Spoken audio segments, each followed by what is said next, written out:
Ótimo dia, doutores. Tudo bem com vocês? Bom, vou dar continuidade, então, aqui na matéria de produção de provas. Eu acredito que o João já tenha dado início com vocês na monitoria de ontem. Então, hoje eu vou estar dando continuidade aqui com o restante dos assuntos, beleza? Deixa eu só ver se está tudo certinho, se está tudo ligado. Tá. Bom, inversão do ônus da prova. Como o João já deve ter trabalhado com vocês, a distribuição do ônus da prova, via de regra, funciona da seguinte maneira. Quem alega algum fato tem que fazer prova dele. Então, na petição inicial, o autor, ao alegar um fato do seu direito, né, que constitui o seu direito, ele tem que fazer prova desse fato. E, em contrapartida, o réu, na sua contestação, na sua reconvenção, ao alegar algum fato que seja modificativo, extintivo ou impeditivo do direito do autor, ele tem que fazer prova desse fato, certo? Mas vão haver algumas situações onde quem alega algum fato não tem o ônus de realizar a prova em relação a esse fato, certo? E aqui que a gente vai ver, então, né, teriam três origens distintas em relação a essa inversão, que seria a inversão do ônus da prova legal, a convencional ou a judicial. Tá, Richard, mas o que é cada uma delas? Vamos tentar entender, então, cada uma delas. A primeira é a legal. A legal, ela vai decorrer da própria lei ou da presunção relativa. Ou seja, a própria lei vai dizer que vai haver essa inversão do ônus da prova, ou pela presunção relativa do fato em si, a gente vai presumir essa inversão do ônus da prova. Tá? A gente, como exemplo aqui, quando a gente presume a culpa do tutor do animal por danos causados. Então, a gente presume que uma ação, por exemplo, onde, no caso concreto, o autor, ele alega que o animal causou dano a ele e já imputa ao tutor desse animal, ao dono desse animal, a responsabilização por esse dano. E aí, como a gente presume que o tutor do animal tem o dever de reparar os danos causados por ele, a gente não precisa produzir provas em relação a esse fato, já é algo presumível, que a gente já presume. Porém, caso, nesse caso específico, o réu ele entenda que ele não vai ter a responsabilização, ele tem algum fato, algo a alegar, né, alguma argumentação, que ele não vai ter a responsabilização, mesmo o animal sendo dele, ele vai ter que produzir prova em sentido contrário ao que foi alegado pelo autor. Entende? Então, via de regra, quem alega esse fato em relação ao animal, ele não precisa produzir provas, mas se a parte contrária entender o contrário, ela vai ter que fazer prova em relação ao que ela entende, certo? Porque é algo que a gente presume, entende? Ocorre da mesma forma quando a gente vê a batida de um carro. A gente presume que quem tem a responsabilidade por esse dano foi quem está atrás, porque a gente vê, a gente presume que quem veio atrás estava numa velocidade acima da permitida, ou não viu que o carro da frente estava parado, então a gente presume que quem tem a culpa é quem está conduzindo o veículo de trás, certo? Porém, nesse caso, caso a outra parte entenda algo em sentido contrário, ela vai ter que produzir provas em relação a isso, certo? Beleza, superado então a inversão do ônus legal, a gente vai ter a convencional, que é quando as partes acordam que a produção de provas vai recair à parte contrária, não a parte que alegou, a outra parte.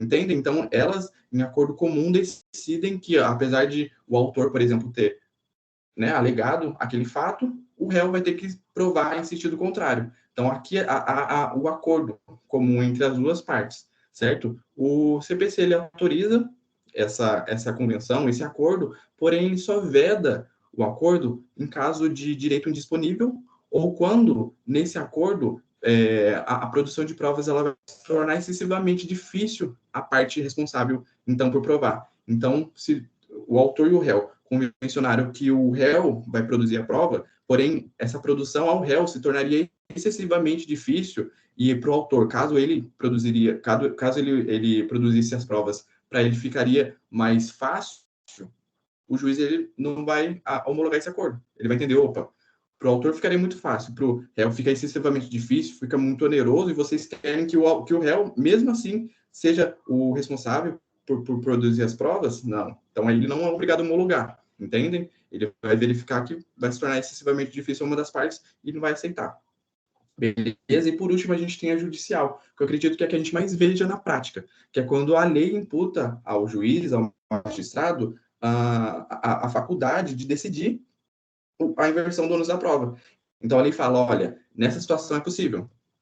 Você aceita, você concede a inversão do ônus da prova nesse caso? Então, a lei dá ao juiz essa faculdade, certo? E a gente vê muito, como eu deixei de exemplo aqui, nas ações decorrentes da relação de consumo, certo? Na seara consumerista, a gente vê muito isso, porque a gente entende que o consumidor, ele é hipossuficiente em relação ao fabricante ou fornecedor, certo? Então, por exemplo, o consumidor, ele comprou um celular e ele entende que aquele celular veio com defeito de fábrica, certo? Então, ele postula uma ação contra o fabricante ou contra o fornecedor e requerendo seu direito, certo? E aí, a gente entende que para o consumidor ficaria muito difícil provar que aquele defeito específico veio de fábrica, porque ele não tem conhecimento técnico acerca daquele defeito, acerca daquele produto. Em contrapartida, o fabricante foi quem produziu o produto, então ele tem um conhecimento, a gente entende que ele tem um conhecimento técnico para provar ou não que que aquele defeito veio de fábrica, entende? Eu consumindo um celular, eu comprando um celular, eu não consigo dizer se aquele defeito foi decorrente da fabricação, de uma má fabricação, ou se foi decorrente, por exemplo, do transporte desse produto, ou se foi eu, com o meu uso indevido, que produzi esse dano.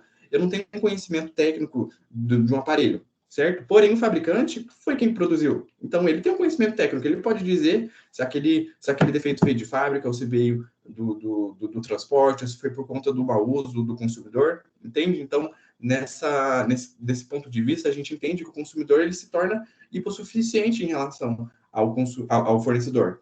Então, apesar dele alegar um defeito, alegar um fato, quem vai ter que provar em sentido contrário, se entender, né, que aquele defeito não veio de fábrica, vai ser o fabricante ou vai ser o fornecedor, porque eles não precisam ser necessariamente as mesmas pessoas, né? Então, a Apple produz, é a fabricante do celular, mas a Casas Bahia é quem vende.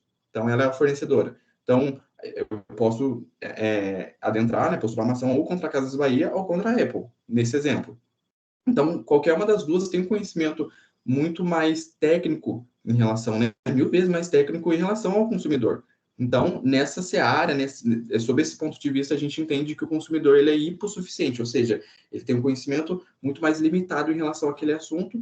Então, o juiz ele pode, na maioria das vezes, na relação de consumo, a gente vê essa inversão sendo dada, sendo proferida pelo juiz. Então, nesses casos, o juiz ele pode inverter o ônus da prova. Quem alega é o consumidor, mas quem tem que fazer prova disso, né, ou prova no mesmo sentido ou em sentido contrário, vai ser o fabricante ou o fornecedor.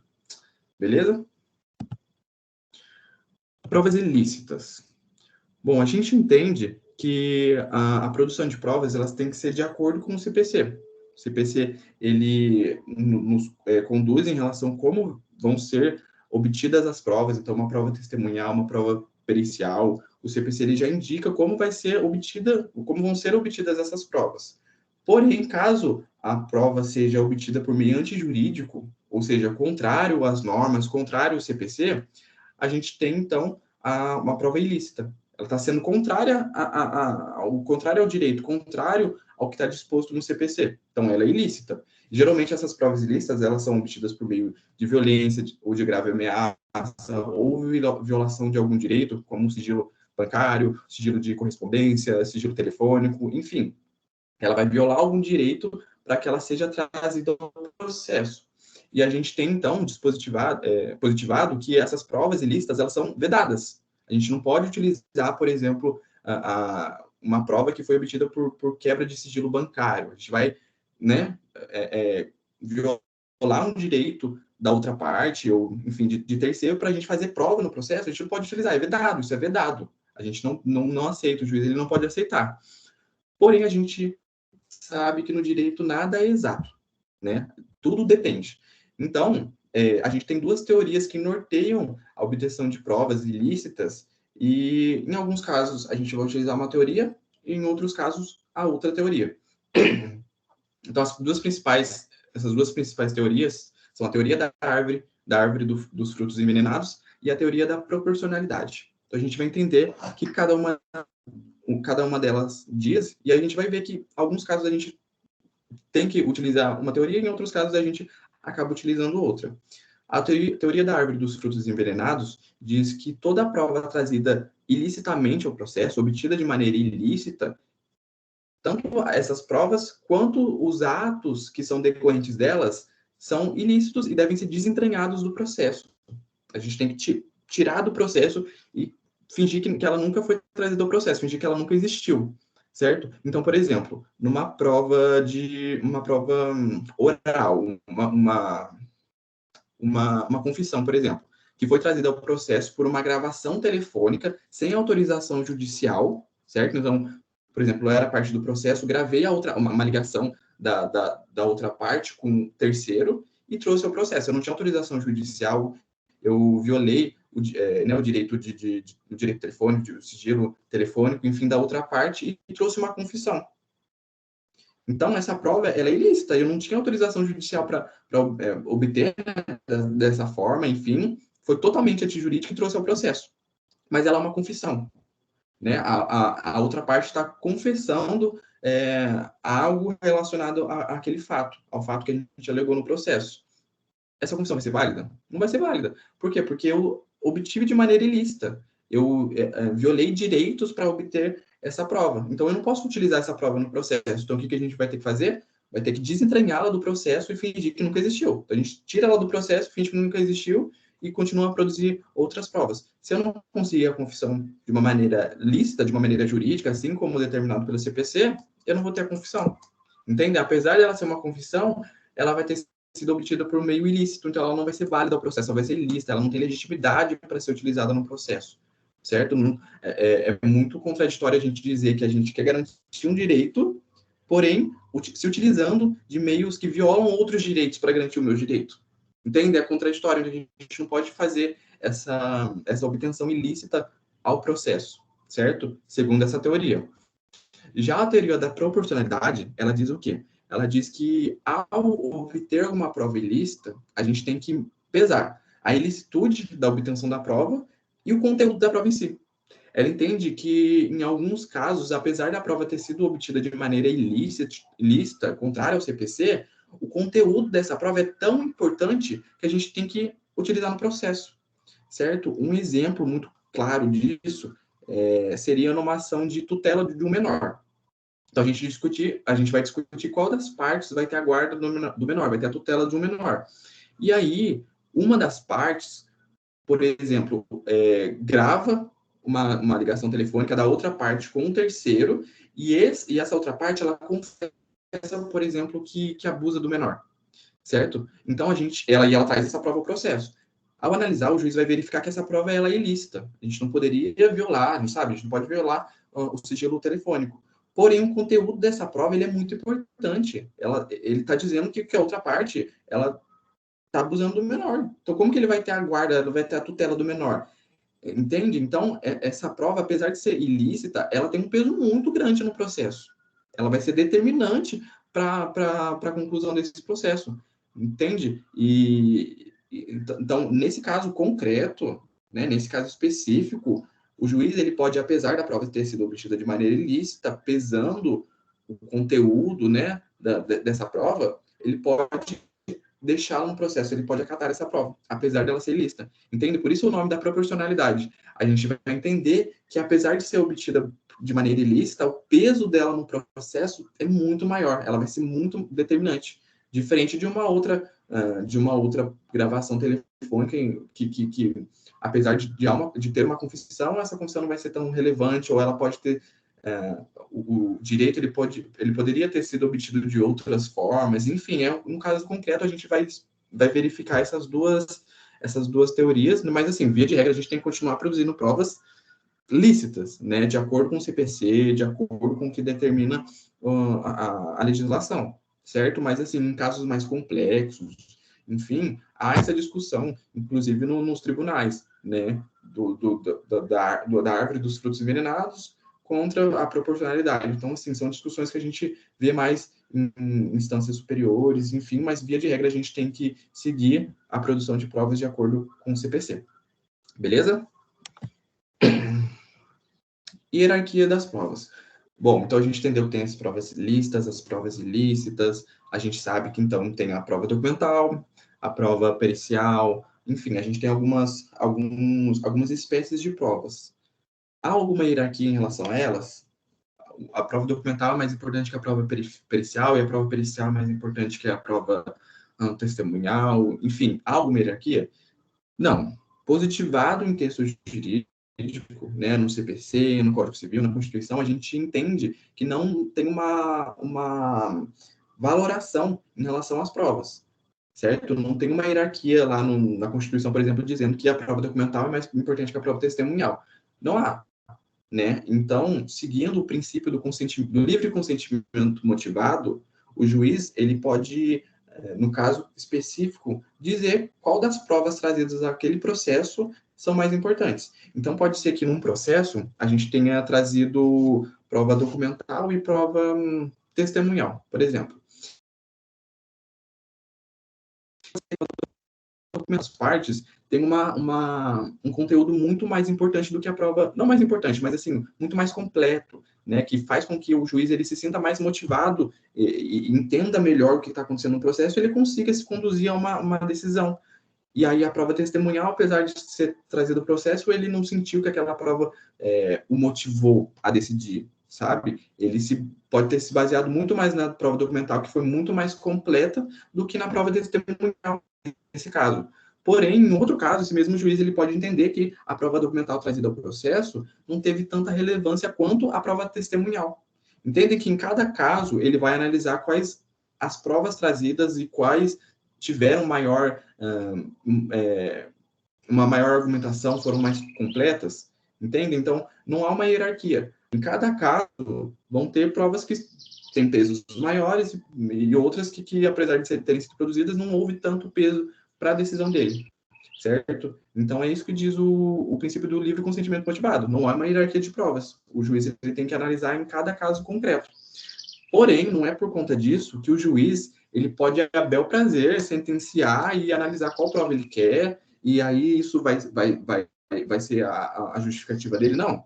Porque pode ser que nesse exemplo que eu dei, que a prova documental ela é muito mais completa e a prova testemunhal não trouxe uma motivação muito grande. E aí pode ser que a prova testemunhal, ela diz o contrário do que essa prova documental, mas a prova documental está muito completa, está muito rica. Olhando a prova documental, a maior parte das pessoas olharia e fala, não, o direito é essa parte, por conta da prova documental. E aí a prova testemunhal da outra parte, ela não é tão completa e é bem sucinta, e aí o juiz, nesse caso, ele não pode olhar, olha, prova documental super completa, prova testemunhal tá ali.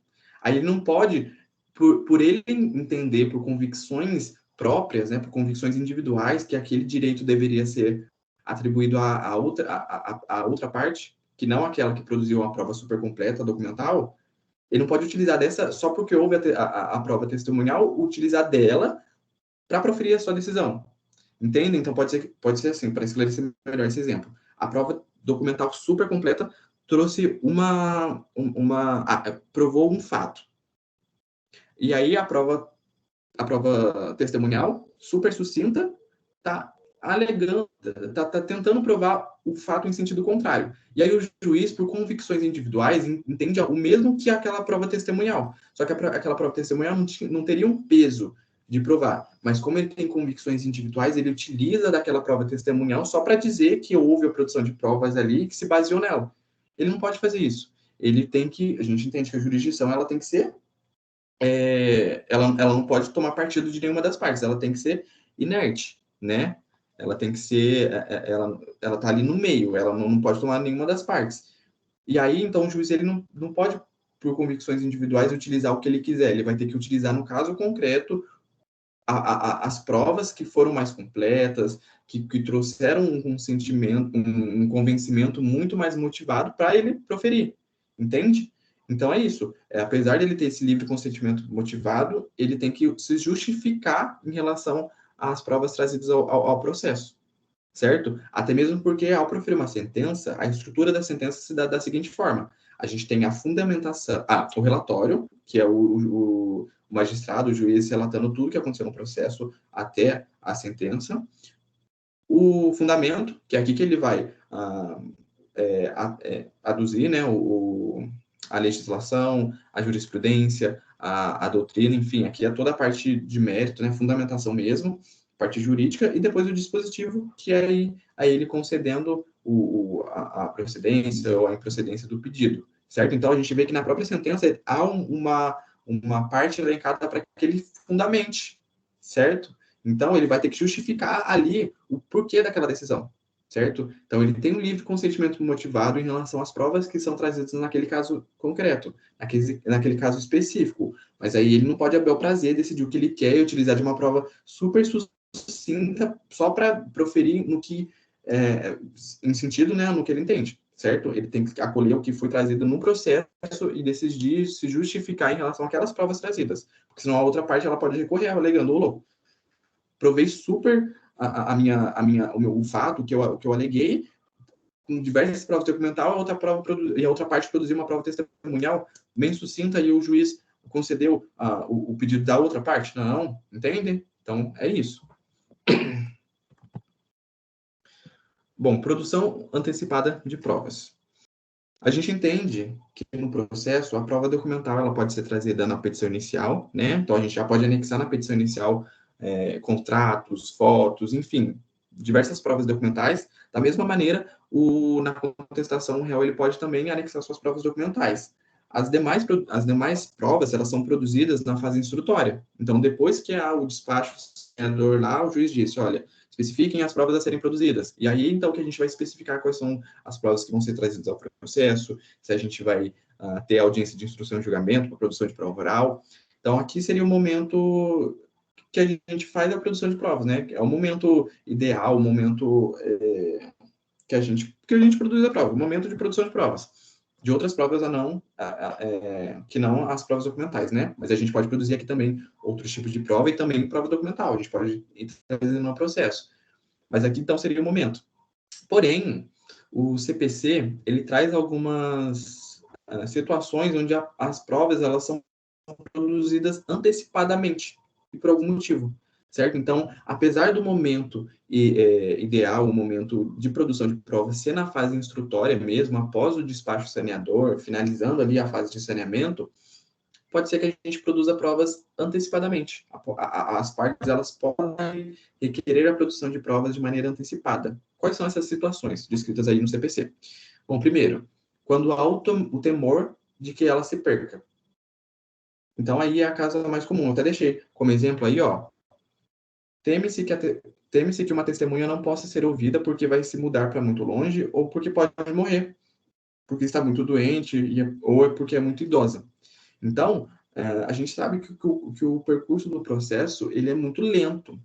E aí pode ser que ao postular uma ação, a parte já alega que, assim, uma das testemunhas que é muito importante ao processo, que o testemunho dela, né, a prova oral dela vai ser muito importante no processo. Só que se a gente aguardar o percurso do processo comum, aquela parte ela pode morrer porque ela é muito idosa, pode ser que essa testemunha ela seja bem velhinha, ou ela seja velhinha e esteja doente, ou ela esteja doente, mas é uma doença assim, muito grave, que os quadros médicos indicam que ela não tem muito tempo de vida, entendem? Que seria muito prejudicial a essa parte aguardar o percurso do processo até a fase instrutória para que seja produzida a prova testemunhal. Então, ela pode requerer ao juízo que seja produzida a prova testemunhal de maneira antecipada para a gente conservar aquela prova, para a gente conseguir guardar aquela prova para ser utilizado depois no momento oportuno, entende? Então, a gente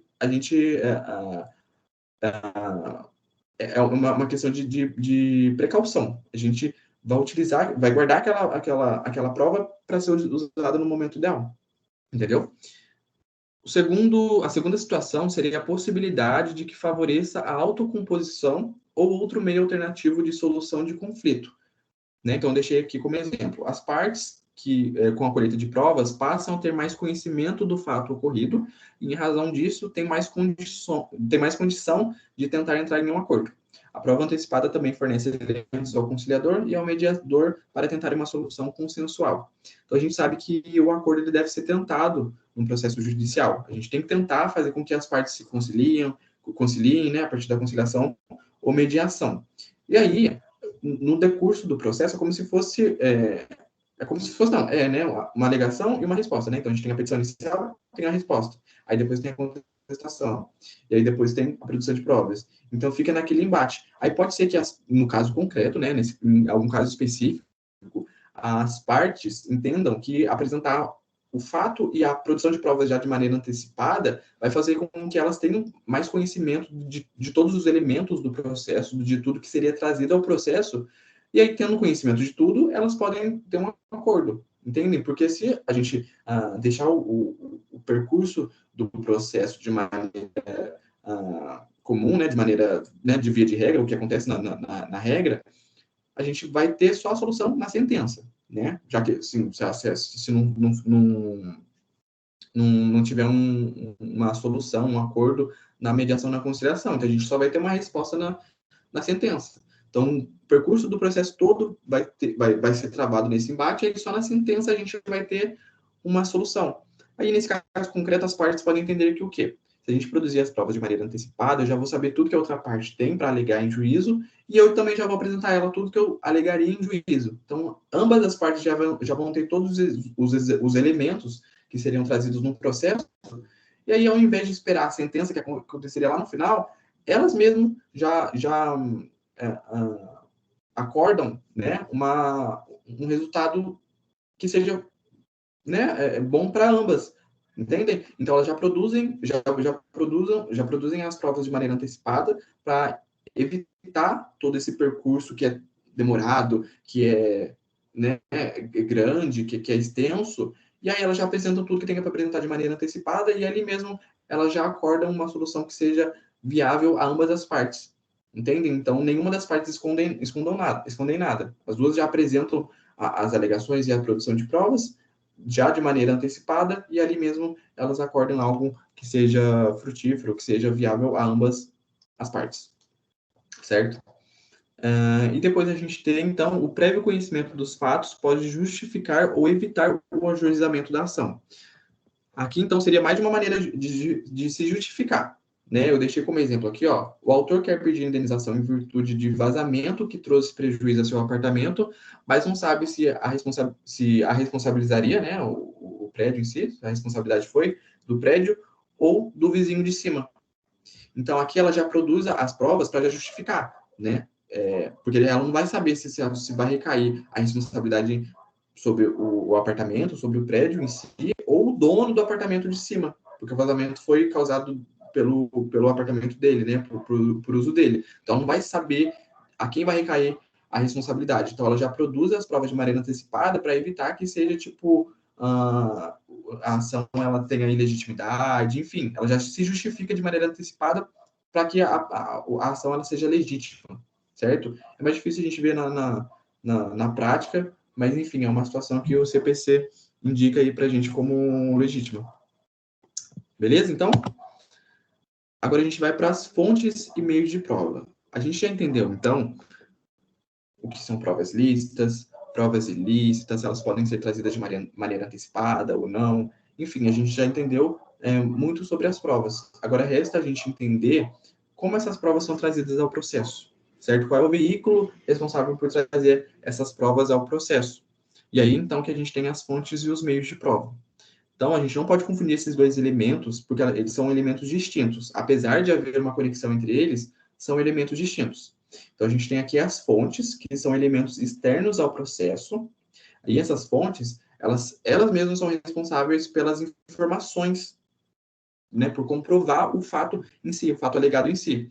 É o caso de uma pessoa que pode ser usada como testemunha, que pode ser apresentada, arrolada como testemunhas no processo. Então, essa pessoa, ela é externa ao processo, ela é uma pessoa, né, que tem vida própria, enfim, então ela não pertence ao processo, ela é externa ao processo. Porém, ela tem informações que são relevantes ao processo. Então, elas são fontes do processo. E aí a gente tem os meios. Os meios, eles são responsáveis por fazer com que a gente extraia, obtenha essas informações. Entendem? Os meios, eles são internos ao processo, eles pertencem ao processo civil. E aí, eles vão fazer com que a gente extraia as informações das fontes. Entendem? Então, é como se a fonte estivesse aqui, ela tem as informações, mas aí a gente precisa de algo para fazer com que seja extraída essas informações. Isso se dá pelo meio. Então, a gente tem as fontes e os meios vão fazer a obtenção das informações. Os meios vão retirar as informações dessas fontes. Entenderam? E aí é o caso, por exemplo, da prova testemunhal. A gente tem aqui a testemunha e aqui a prova testemunhal. A prova testemunhal, ela vai ser responsável por extrair essas informações. Por quê? Porque a fonte, ela não pertence ao processo, já a prova testemunhal, ela pertence ao processo. A gente sabe como fazer a prova testemunhal, então a gente sabe que tem que ser uma audiência de instrução e julgamento, tem que aguardar o momento oportuno dentro da audiência para fazer essa extração, e aí o juiz ele não pode fazer de qualquer maneira, ele tem que seguir certinho o processo. Então, esse meio, ele tem requisitos para ser utilizado. Entende? Então, por isso que a gente diz que ele pertence ao processo, que ele é interno ao processo, enfim, ele tem as formas e os requisitos já descritos no CPC de como ser extraídos, e aí a gente faz como ser usados, né, para a extração. Entendeu? E aí a gente não pode confundir, então, esses dois meios. São meios que têm relação, porque deve haver relação, na verdade, né? Porque a gente tem a fonte, eles têm uma conexão, não são a mesma coisa, não são os mesmos, não tem a mesma natureza, mas há uma conexão entre ele. A prova testemunhal tem que ser utilizado contra testemunhas, né? Contra testemunhas não, né? As testemunhas têm que ser usado no processo juntamente às testemunhas, certo? Eles têm essa conexão, mas aí não pode haver uma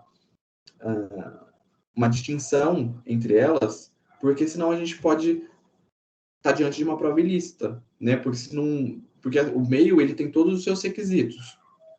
Então a gente pode ter a fonte, mas a gente pode utilizar um meio que não seja o descrito pelo CPC, certo? Porque a gente tem que se atentar que o meio ele pertence ao processo e tem os seus requisitos para utilizar, né? Para que a gente obtenha as informações. Se a gente não tiver essa conexão e utilizar um meio que não seja aquele descrito pelo CPC, a gente vai estar diante de uma prova ilícita. Então, é o mesmo caso dessa pessoa que seria uma testemunha, e aí a gente gravar uma ligação telefônica dessa possível testemunha com a outra parte e utilizar no processo. Tá vendo que esse meio, ele não é aquele meio que está cumprindo os requisitos do CPC. Ele não está de acordo com as normas jurídicas, ele está em desacordo, e aí ele, apesar de ter extraído essas informações, ele extrair de uma maneira antijurídica. Então, a gente vai estar diante de uma prova ilícita, certo? Então, a gente tem que observar que as fontes, apesar de existirem, devem ser extraídas delas as informações de acordo com meios que cumpram os requisitos do CPC, tá? Tem que estar de acordo com a norma jurídica. Perfeito? Doutores, então é isso. Qualquer dúvida, eu estou à disposição. Podem mandar uma mensagem no WhatsApp, no Instagram, enfim, lá no grupo, no WhatsApp. Fiquem à vontade, tá? Semana que vem a gente está aí de novo, então, dando continuidade aos conhecimentos do processo civil. Perfeito, galera? Tchau, tchau. Ótimo final de semana para vocês.